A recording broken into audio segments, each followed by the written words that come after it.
Affirmation.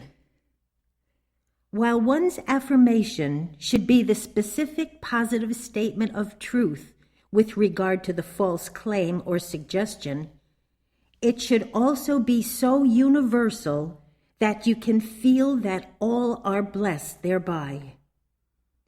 To affirm the truth in a limited way for a specific situation is to permit the false claim to go unchallenged in its supposititiously universal sense. When good results are not obtained promptly, one should deny specifically, even though such denial is a purely human auxiliary. The function of specific denial is to lead thought to that state where the human aspect is gone and pure being remains. Science and Health, page 454, line 31. However, though it may appear to be a person denying the claim, the divine I of one's being never becomes identified with the denial. A denial is not truth denying error. It is error denying itself. Even though one may appear to be using the divine I while denying error, it is still not the divine I at all. Nevertheless, such denials do not interrupt the continuity of divine realization. At the same moment one is denying error, at that same moment, truth is declaring itself uninterruptedly. Mind will never cease to be aware of itself. The absolute is always correct, not the relative. One cannot be too absolute. If one is accused of being too absolute, that is nothing but personal sense. Possibly you have lacked wisdom in your exposition. Think radically, speak wisely, be young. There is no restriction to the activity of divine mind, which is man. Jesus' work was simply the activity of divine power, which becomes available and operates divinely whenever man identifies himself with the divine. He is not a person. We should think of God as activity, using verbs to describe him, rather than by employing nouns which are static. War, as well as a cut on one's finger, is an endeavor on the part of mortal mind to disrupt one's understanding of body, the tablet of one's being. Science and Health, page 227, line 26. A material body is mortal mind's concept of the spurious I. It is also its concept of itself as matter. The real body is joy, beauty, loveliness. The divine mind constitutes its own body, thinking, which is misrepresented by personal sense as its own thinking body. One does not look subjectively on the universe, but includes the spiritual universe as one's own body.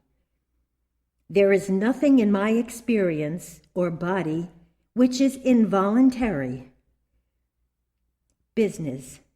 It is almost a prevailing belief that our business activities are dependent on the activities of other persons or on the government of this or other nations, and that our business is out of God's hands. As we understand the coordination of things, we shall free ourselves from this mass mesmerism. Do not think of church officers as persons who are guided by divine principle, but as the full, indivisible operation of principle itself.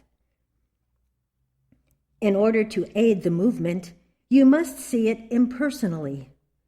The greatest danger to the Christian Science movement is a false theological approach to Christian Science on the part of the members of the movement itself, who are unwilling to refrain from personalizing God and Mrs. Eddy. The Mother Church is one's subjective realization of being. How is one to work in order to improve the church, to increase church attendance, etc.? We must change more radically the method of knowing the truth. Reform in Christian Science comes from doing away with a personal sense of existence, which, in turn, will appear as a better church movement. In the final analysis, the church, as an institution, is the effect in human experience of the realization of the first definition of church in the glossary.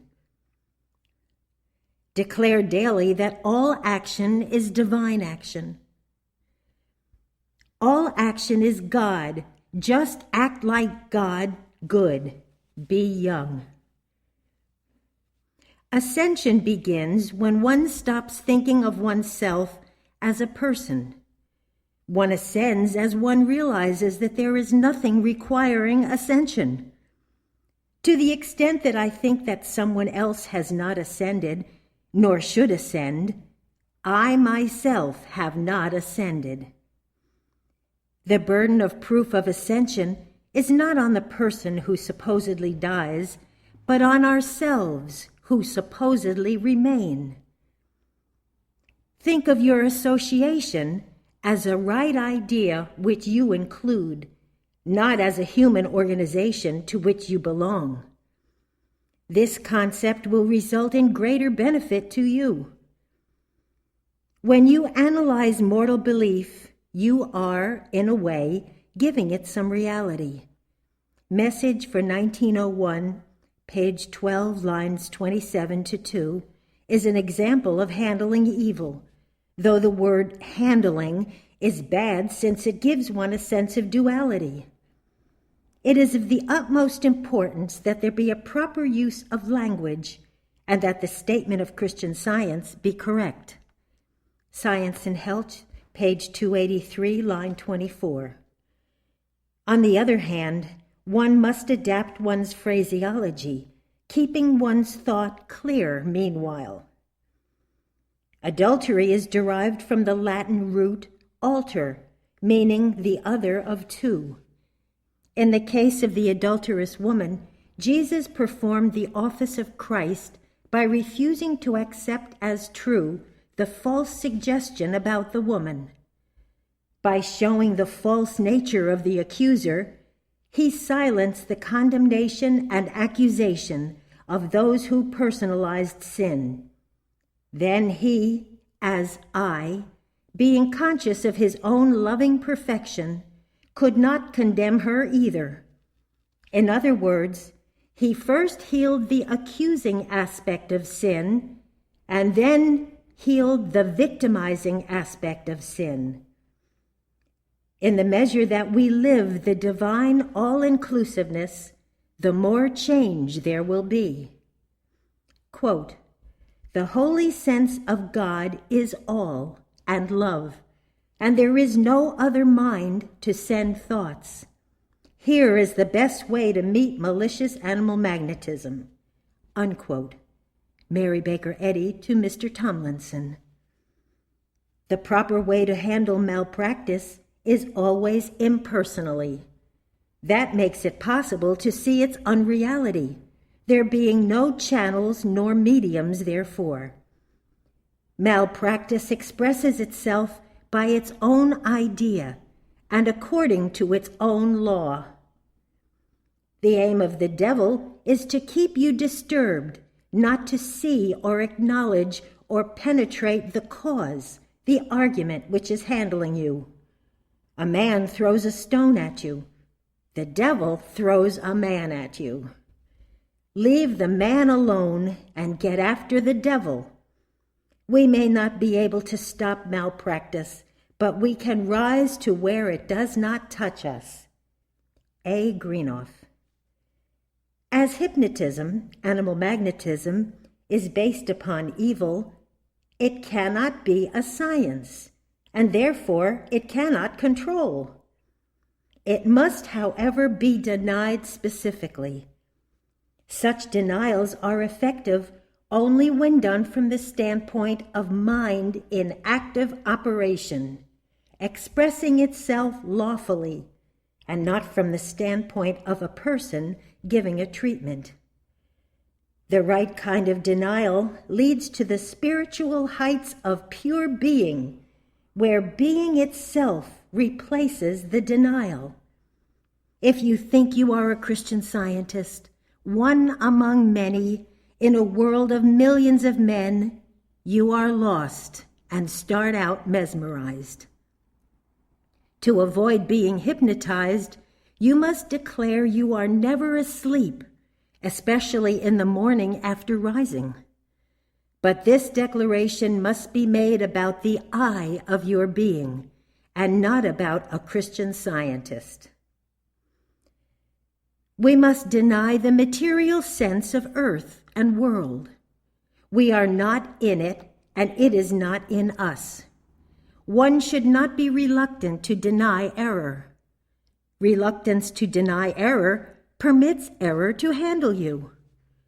Only affirmation from the standpoint of mind results in healing, and this kind of affirmation includes the best denial. By admitting the possibility that a difficult situation may arise is to make it possible for that situation to arise in your experience. Rise to that higher consciousness by knowing that you do not have to rise, but already are it. Consciousness must be universal. With reference to 1 John chapter 3, verses 1 to 3, the following interpretation applies. Now are we the understanding of God. Giving always implies duality. God never gives anything. Infinite truth expresses itself in manifestation.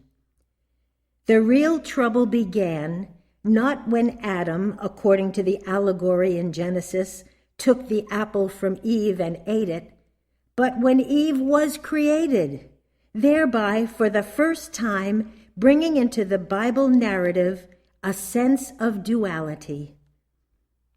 We cannot lose our body, for we shall always have, or be, the embodiment of mind. All that we can lose is the material, personal sense of body.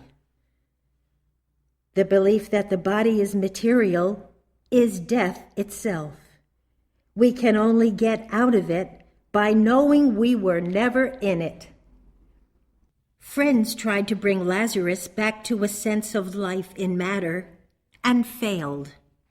However, when the belief of life in matter yielded to truth, it was made evident to the materialists around as raising the dead. Wishing to restore life to matter resulted, with few notable exceptions, in failure. Instead, realize more constantly that life has nothing to do with death or matter. Handle the belief of birth and death as applied to a person. One must not think that about himself, or one will open the door to death for himself. Every disease is a symptom of death. Therefore, disease overcome is a reduction of the belief of death. Truth is its own demonstration by being truth. The prerequisite for chemicalization is a sense of duality. The Christ is the understanding of that which divinely is, as that which I divinely am. Christian Science is a science first, and not a Christian sect. Cause is God, principle. Effect is idea, man. However, the discrimination between cause and effect is not in mind, but is a human distinction. Condemning must be stopped, because by condemning, you identify yourself with the claim. By admitting imperfection in others, one limits oneself, for by seeing them, one actually admits imperfections for oneself through calling it someone else. Criticism and gossip are the evidence of personal sense on the part of the critic or gossiper. Do not accept the suggestion that one is condemned to suffer for doing wrong. There is no reality to evil. Therefore, there is nothing to be punished. There is no conflict between God, good, and evil. The only conflict is a conflict between worse and better conditions of mortal belief. As long as you believe that you are in a conflict between good and evil, you are in for a fight. As the belief of fighting decreases, you will progress more easily. You cannot become conscious of any conflict between a sense of myself and a sense of another. That is only possible to personal sense, and it is not divine. By approaching an understanding of God as good persons fighting evil, early Christians experienced martyrdom. Never believe that a lot of error is going on outside of you, for that makes it possible for you to experience all that error which you acknowledge was formerly going on outside of you. When being is understood, Science and Health, page 76, line 6, this being means your being, your everyday being. There is no process whereby to become divine manifestation. Man is the divine manifestation or divine self-knowledge. Be continually aware of the effulgence or state of one's own being. One's individual existence is above a mortal sense of being. Nothing is going on outside of me, that is, outside of the I of my being.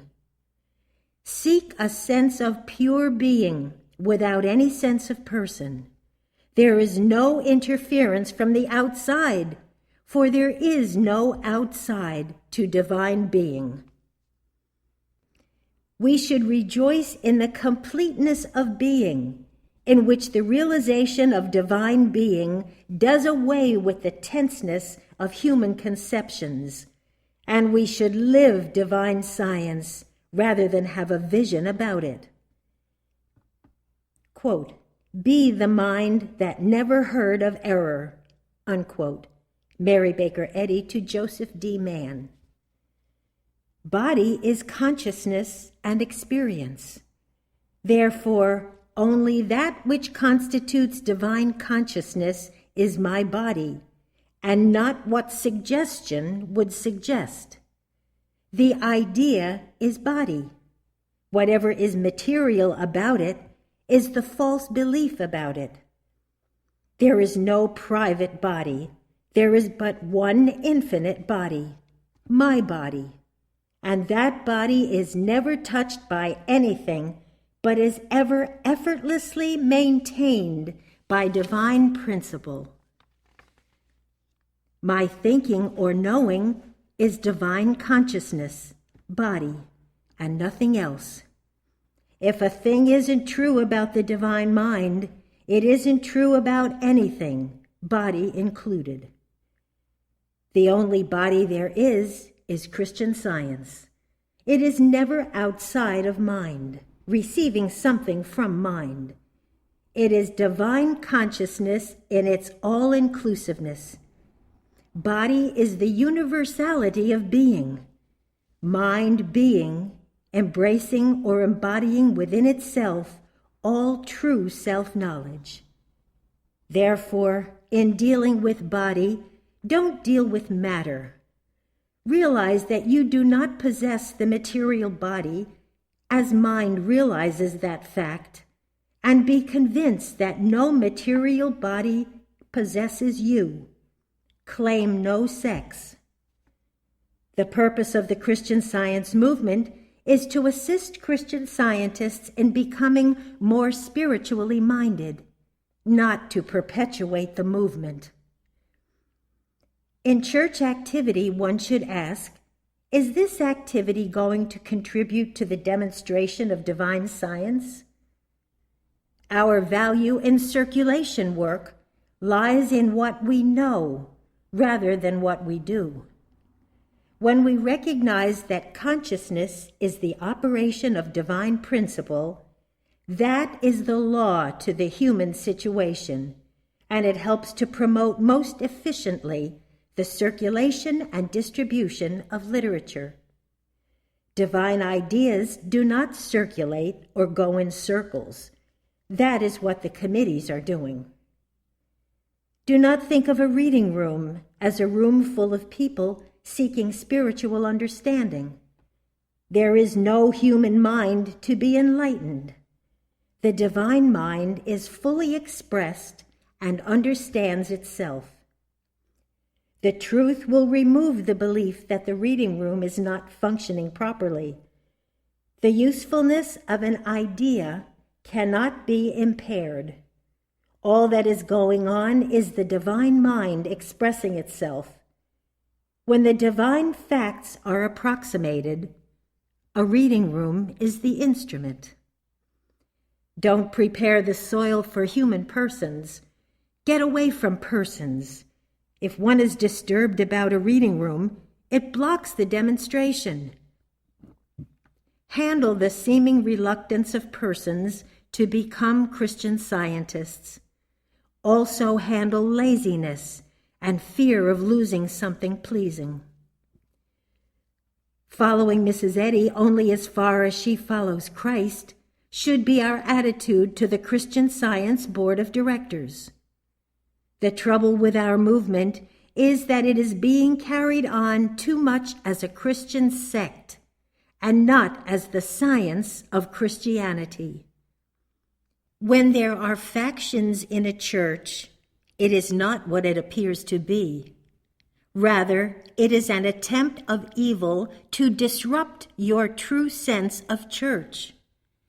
Don't keep factional strife going by admitting the false suggestions as your thought or as the thoughts of others.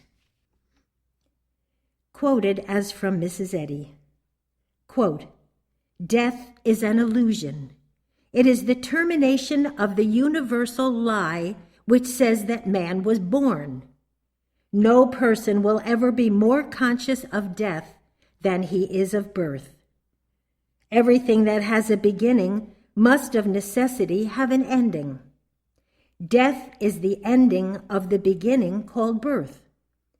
Death is not in the victim we say has died, but in us.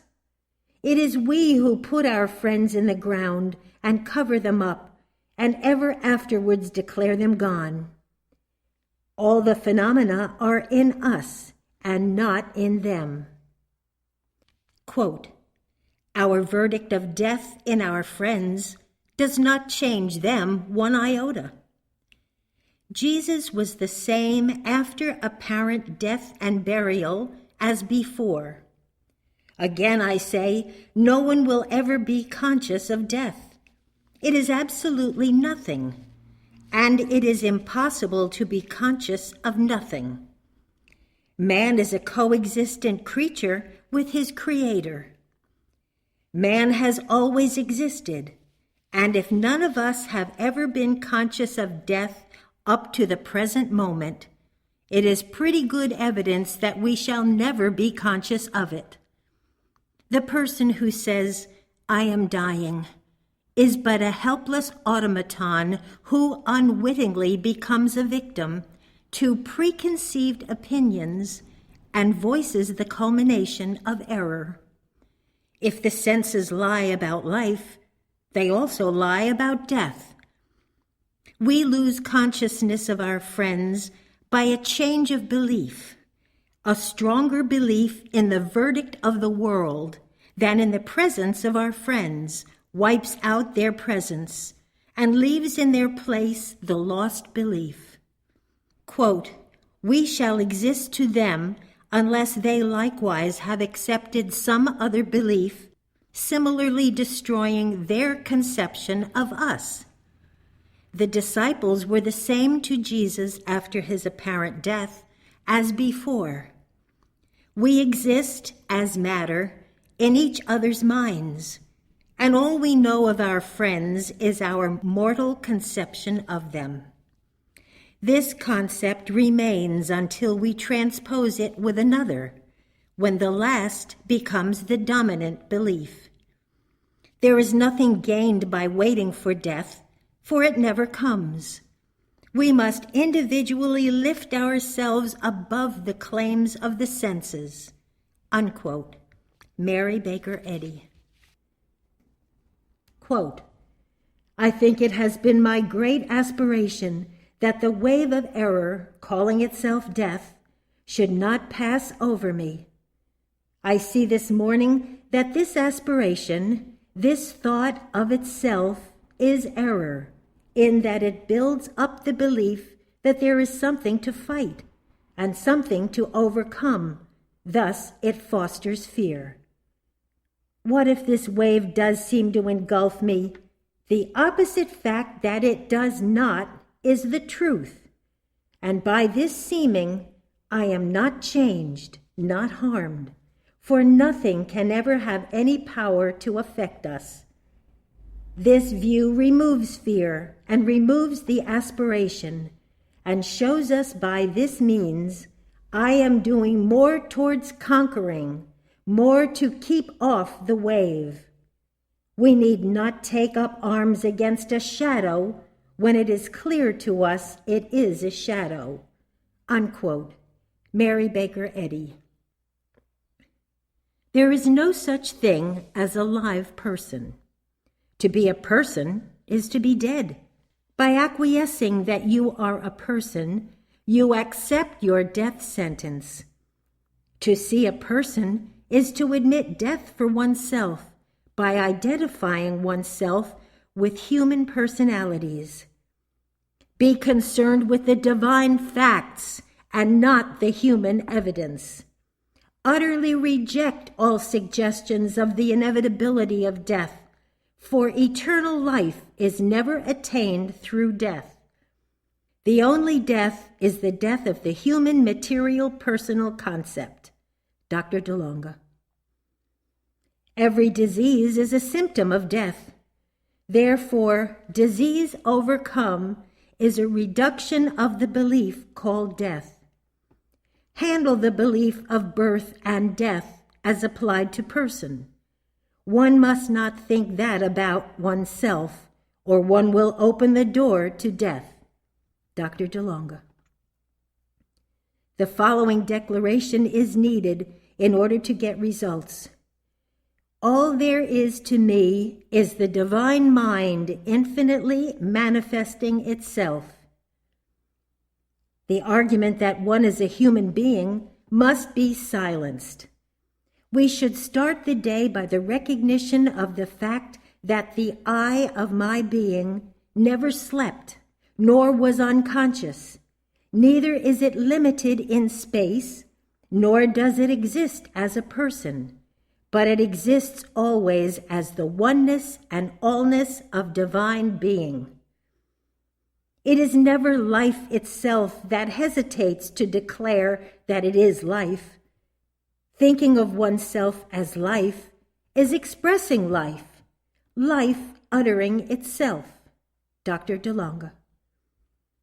The divine I never emerges from yesterday, nor goes into tomorrow. If you ascribe power to evil, this you is the you of ignorance, not the I of true being. Dr. DeLonga. Generic man is the right concept about that which to the human concept is the human man. For the term generic man refers to the universal concept of being, man's universal character. Dr. DeLonga. Good, whether appearing as your good or my good, is still good, God. Good is always a direct manifestation of God, but it is not expressed through human person. Dr. DeLonga. All is the divine mind. Therefore, the false claim cannot hide itself, and so becomes revealed. Happiness is the oneness of God, experienced as the oneness of one's own body. The unfoldment of divine reality, experienced as one's own ego, is happiness. Happiness, not happy. Everything which implies happiness in its divine, not personal sense, describes the allness of deity, its nature, substance, and quality. Mind is supreme happiness. In its highest sense, happiness is divine self-completeness as oneness. This is not a personal condition. There is no dependence on outside circumstances, for in its self-expression, mind finds its own being and functions.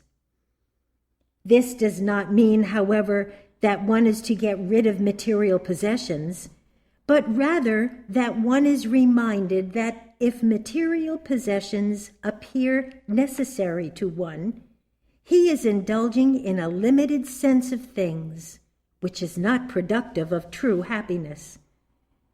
We must free ourselves of the suggestion that happiness is a goal to be reached. Such a suggestion implies the reality of imperfection, while happiness can only be visioned from the standpoint of perfection.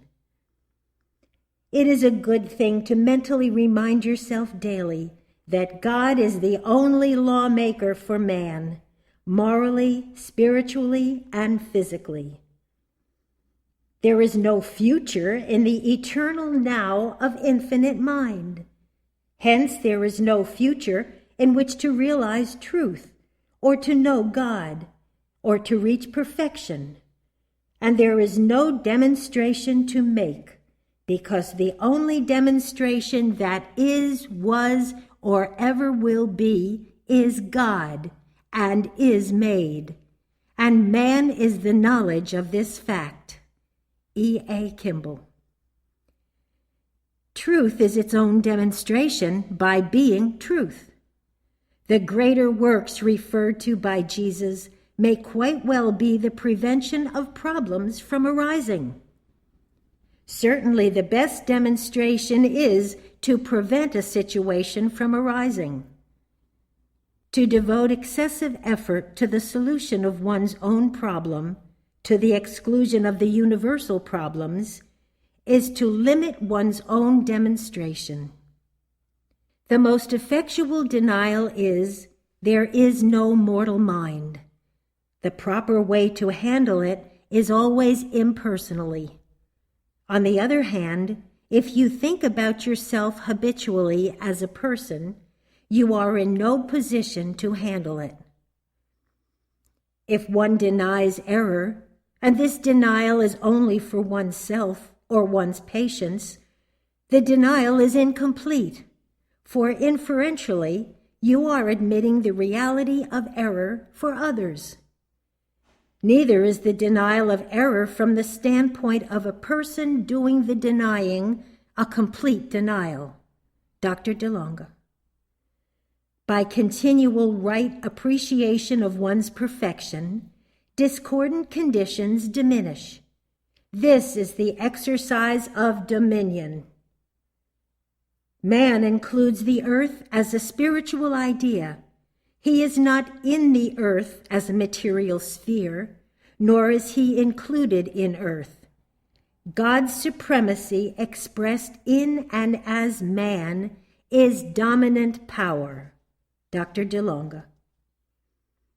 Quote, I beg that you will allow no envy or root of bitterness to spring up between you, but that you love one another, even as I have loved you.